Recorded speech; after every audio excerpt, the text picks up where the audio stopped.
बिस्मिल्लाहिर्रहमानिर्रहीम, अस्सलाम वालेकुम। ब्रेकिंग न्यूज़ है, पहला बड़ा इस्तीफ़ा काबीना से आ गया है। वज़ीर दिफ़ा ख्वाजा आसिफ ने अपना इस्तीफ़ा वज़ीर आज़म शहबाज शरीफ को भिजवा दिया है और वजह है एक शख्स की गिरफ्तारी। वो शख्स जिसके बड़े एहसानात हैं ख्वाजा आसिफ पर, क्योंकि जिस तरह से रेहाना डार से इबरतनाक शिकस्त हो रही थी ख्वाजा आसिफ साहब को, उस हार को जीत में बदला।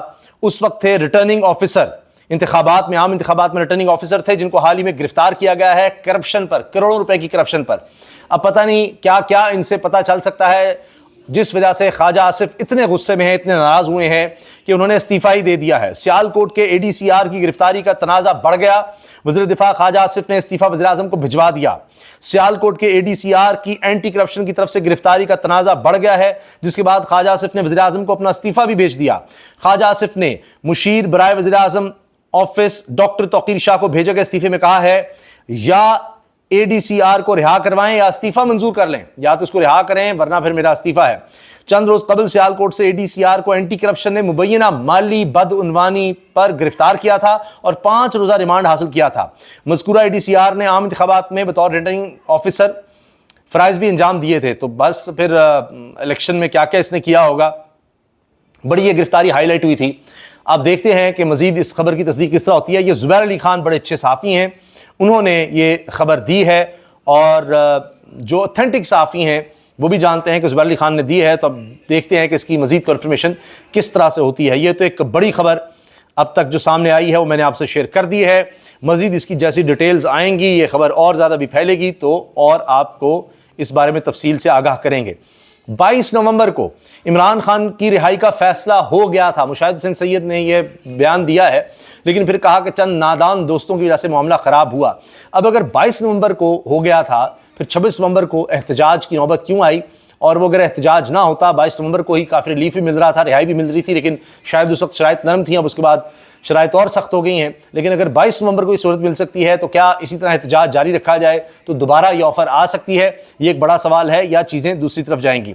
फिर आप देखिए कि जिस दिन एहतजाज हुआ 5 अगस्त को, भरपूर एहतजाज, भरपूर तहरीक चली, इसमें कोई दो राय नहीं है। हज़ारों लोगों को गिरफ्तार किया गया, फिर उनकी रिहाइयाँ हुई, कोई 3 को, कोई 4 अगस्त को, कोई 5 को गिरफ्तार हुआ था। किसी की रिहाई अदालत से हुई है, किसी को पुलिस ने खुद ही वक्त जब गुजर गया 5 अगस्त की तहरीक और एहतजाज का तो रिहा कर दिया।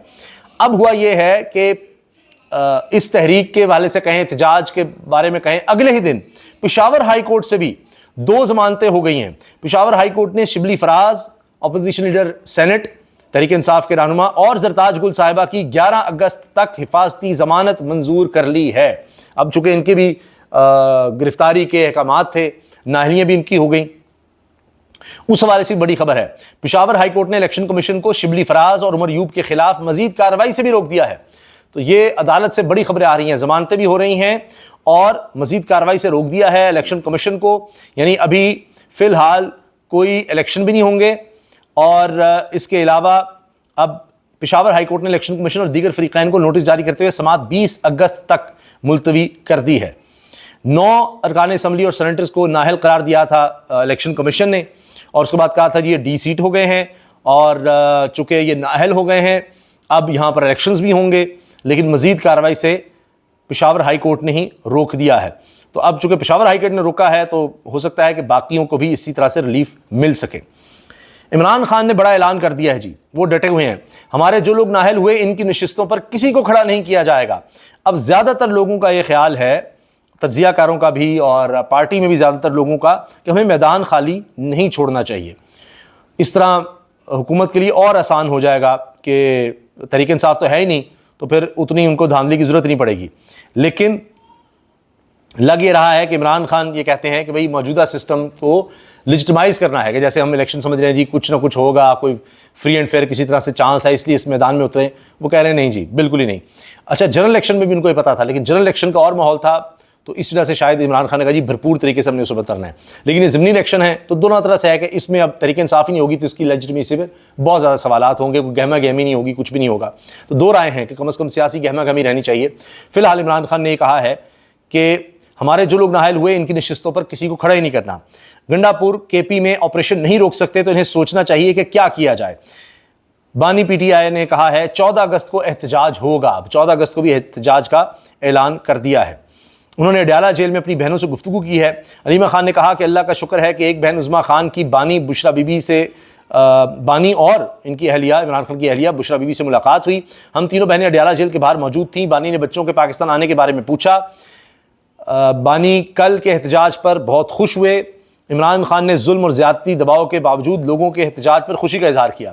اچھا، اب یہ خبر ایکسپریس نے دی ہوئی ہے لیکن عمران خان کا نام کہیں نہیں ہے، بانی اور یہ اور وہ لکھا جا رہا ہے۔ اب خبر چھپنے میں بھی بڑا مسئلہ ہے۔ عمران خان نے کہا کے پی اور پنجاب میں بھی لوگ نکلے ہیں۔ بانی نے کہا وہ عوام کو خراج تحسین پیش کرتے ہیں۔ بانی نے کہا ماضی کے ڈکٹیٹرز اتنا ظلم نہیں کیا جو آج ہو رہا ہے۔ یحییٰ خان نے اپنا اقتدار کے لیے ملک تقسیم کیا، آج بھی میڈیا کا گلا بند کر دیا گیا ہے، آزادی کے لیے قربانیاں دینی پڑتی ہیں۔ علیمہ خان نے کہا کہ جی پھر بانی کا لفظ ہے، اپنے ساتھ رویے پر کبھی کوئی شکایت نہیں کی، احتجاج کے لیے 14 اگست کی نئی تاریخ دی ہے، عوام کو حقیقی آزادی کے لیے کھڑا ہونا ہوگا، ملک میں رول آف لا ختم ہو چکا، 14 اگست کو سب لوگ نکلیں۔ لیڈرشپ کو بھی پیغام دیا ہے کہ جیلوں سے اور گرفتاریوں سے ڈرے نہیں، جو لوگ نائل ہوئے ہیں ان کی سیٹوں پر کسی کو نہیں کھڑا کیا جائے گا، کیونکہ یہ بالکل ناجائز طریقے سے لوگوں کو نااہل کیا گیا ہے۔ خیبر پختونخوا حکومت کے لیے پیغام دیا ہے کہ آپریشن بند ہونا چاہیے، اپنے لوگوں کے خلاف آپریشن پی ٹی آئی کے خلاف نفرت پیدا کرنے کے لیے کیا جا رہا ہے، مسئلے کو جرگوں کے ذریعے حل کرنا چاہیے۔ اگر علی مین گنڈا پور آپریشن نہیں روک سکتے، انہیں پھر سوچنا چاہیے کہ پھر کرنا کیا ہے۔ یہ ہے جی پوری سٹیٹمنٹ۔ اس کے علاوہ آئینی طور پر غیر حاضری کی بنیاد پر شیخ وقاص اکرم کی اسمبلی رکنیت منسوخ نہیں ہو سکتی، آئینی ماہرین یہ کہہ رہے ہیں، لیکن یہاں نہ آئین ہے نہ کوئی رول آف لا ہے، تو اسپیکر صاحب کو جو آرڈرز آئیں گے انہوں نے وہ کر دینے ہیں، دیکھتے ہیں، لیکن قانونی طور پر ایسا کچھ نہیں ہو سکتا۔ عمران خان اور بشرا بی بی کے خلاف توشخانہ کیس کی سماعت بھی ملتوی ہو گئی ہے۔ عمران خان کے وکیل نے بھی کہا کہ نہ فیملی کو آنے دیا جا رہا ہے نہ کسی کو، تو پھر ایک بہن کو آنے کی اجازت ملی، کہہ رہے ہیں یہاں تو وکلاء کو ملنے کی اجازت نہیں ہے، وکلاء جب آپس میں ڈسکس نہیں کر سکتے تو ہم کیس کیا لڑیں گے۔ آج بھی عمران خان نے کہا ہے کہ جان جاتی ہے تو جائے، کوئی کمپرومائز نہیں کروں گا، کوئی سرنڈر نہیں کروں گا اور کوئی ڈیل نہیں کروں گا۔ ثاقب بشیر صاحب، یہ کورٹ رپورٹنگ کا بڑا نام، انہوں نے یہ خبر دی ہے۔